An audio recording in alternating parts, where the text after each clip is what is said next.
To apply for your library card, you'll start by navigating in your URL bar to auburnalabama.org/library. On this site, you'll look for the orange announcements banner, and you'll click Sign Up for One online. From here, we'll find the link to apply for your library card. We'll click that, and then acknowledge the pop-up by clicking OK.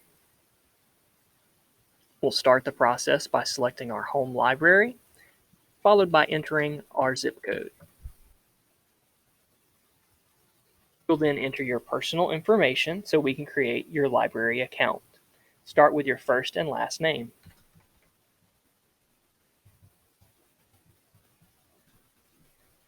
You'll then enter your date of birth,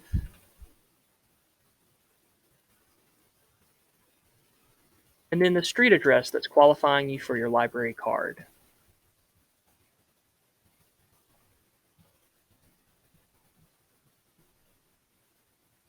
Please enter your email address so we can send you checkout receipts and account notifications.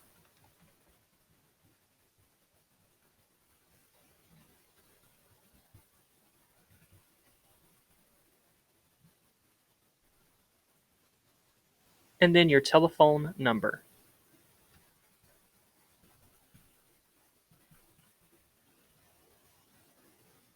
Finally, you'll create your own password and click Submit. On the next page, you'll get a thank you message, and you'll look for your temporary barcode, which should start with PACREG.